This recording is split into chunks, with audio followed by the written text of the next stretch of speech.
The O'Reilly Factor's on tonight. People want to shake each other's hands. They want to talk to each other. When my daughter came home from school, my first thought was, are you serious? The Ebola panic rolling into the USA as the first victim might have come into contact with more than 100 people. What should the federal government do? We will tell you. New revelations that an armed contractor with a criminal history rode an elevator with President Obama during a recent trip to Atlanta. What's that all about? White House correspondent Ed Henry has the inside story. He will be here. Also ahead, they are now calling it shock and yawn. As some experts believe, the ISIS bombing is doing very little. We'll talk with Colonel Ralph Peters about that. Caution, you are about to enter the no-spin zone. The fact, it begins right now.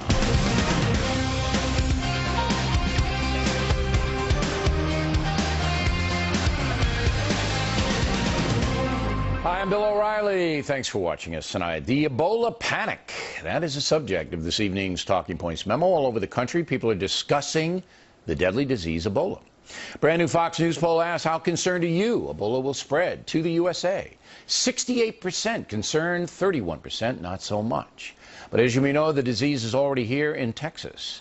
Here are the facts. Liberian national Thomas Duncan currently being treated for Ebola at a Dallas hospital where he's in serious but stable condition.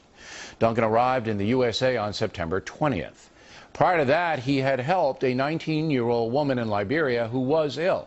That woman died from Ebola. A few days after her death, Duncan, apparently outwardly healthy, boarded a plane in Monrovia, flew to Brussels, Belgium, changed planes, then flew on to Dulles Airport in Washington, where he again changed planes and went to Dallas. On September 24th, Duncan begins to have symptoms of Ebola.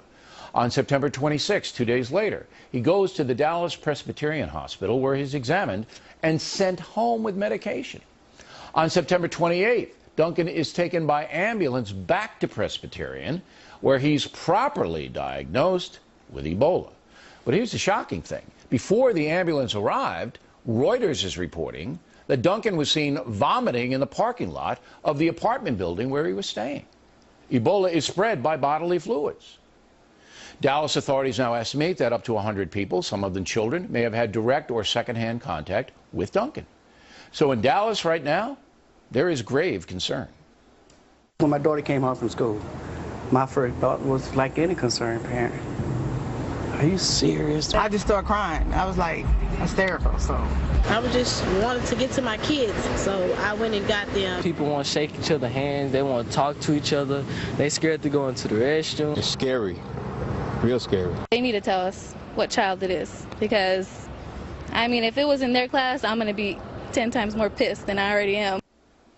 So that's where we are. Many people frightened and angry that Ebola may spread throughout the USA. So what should the federal government do? Since it is Washington's obligation under the Constitution to provide for the common good. First of all flights from West Africa should immediately be discontinued to the USA. And Europe should do the same thing. Now, I feel sorry for the West African nations, but there's an epidemic of Ebola there, and it will spread because the incubation period lasts for up to 21 days. Also, U.S. immigration should allow no one to enter this country holding a passport from any West African nation. And that policy should last until the Ebola epidemic subsides in Africa. As you may know, many people hold irrational fears, and that's contagious as well. Once Ebola starts spreading around the country, chaos will follow. Therefore, West Africans should not be admitted to the USA until the epidemic is controlled. In cases of life and death, you must err on the side of caution. So President Obama should order right now an immigration quarantine from those areas.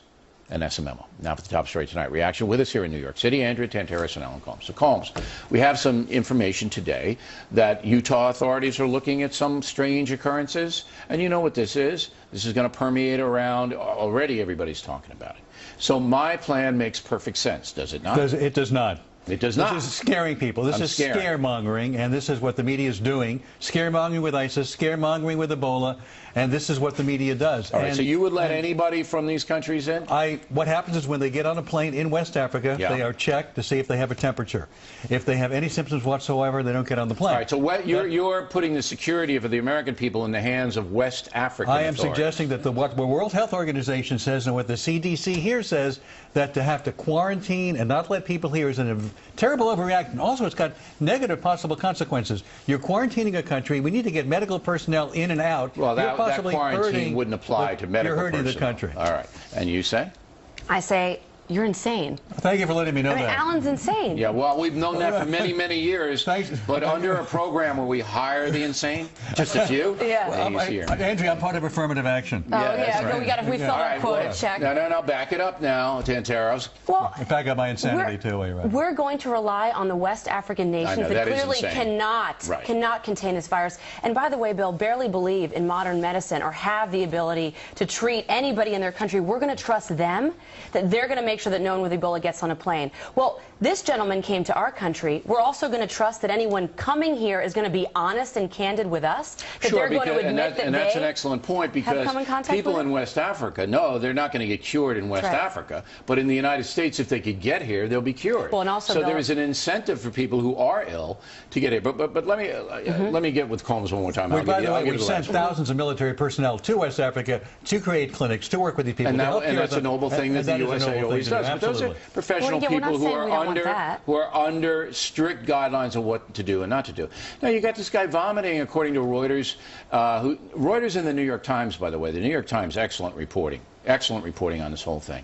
And Reuters reports this guy has been vomiting in a parking lot. Yes. Oh, come on. Combs, I mean, this has got to be taken seriously. Of course, but to overreact and say, we're going to quarantine that. Address a man with Ebola vomiting in a parking lot where people live. Address it. It is one isolated incident in this country. It's not isolated. It's the only one, and this is what happened. But that doesn't mean you go and ban an entire nation. So what would you do? You would do nothing. What we're doing is properly sending people to West Africa to help that country. But people coming here, you wouldn't do anything at all to stop them from coming. At this point, no. Okay. At this point, and let me predict something. It's an overreaction. All right, Andrew. Let me predict something. This will happen, what I'm saying? It will happen. Okay, Andrea, go. And we are not equipped to handle this here, Bill. The Nurses Association has said that we are, quote, wholly unprepared to deal with this. They feel unprepared. One patient can shut down a hospital. And by the way, one of the things you need to treat people with Ebola are IV fluids. Guess what there's a shortage of in the United States right now? IV fluids. So the administration could also make more of these drugs available. And they said, oh, the private sector is going to take care of it. Well, a lot of these drug patents need to be sped up as well. I want to be very, very clear. I don't expect the United States to experience an epidemic of Ebola. I don't. But under the Constitution, the federal government primary mandate is to protect us. And as I said, in life and death, you err on the side of caution. A few months ago, we had MERS, Middle Eastern Respiratory Syndrome, which is even more contagious than Ebola. We didn't quarantine then. We didn't need to do it then. We don't need to do it now. But Alan, you've already got it wrong, though. The president already came to the podium and said confidently it won't end up here. And you know what? It has. So we're going to trust people, Bill, that they're going to come to this country and they're actually going to go to a hospital? We can't even rely on that. We had a patient go to a hospital and the hospital released him. I'm glad you have so much faith in the human intelligence and the human spirit, Andrea, Alan, but I don't. You are scaremongering and you are hurting the country by scaring people. You are living in a fantasy world, Alan. If you were living in revolutionary times, you would have said Paul Revere is a scaremonger. Yeah. I mean, because he's gonna, hey, get off that pony, all right? Because I'm not quite sure about that. We are alerting people. We are trying to minimize a very serious situation. But all right, Combs, you're entitled to one case, and you can only spread it through. There could be another thing in Utah. We're taking a look at that right now, and there's going to be a whole bunch of other things pop up, believe me. All right, good debate, everybody. When we come back, and Laura Ingraham, by the way, I'll have more on this later on. Next on the rundown, shock and yawn. That's what some military experts are calling the bombing of ISIS. We'll take a hard look. And later, why is the Secret Service falling apart? Doctor's coming.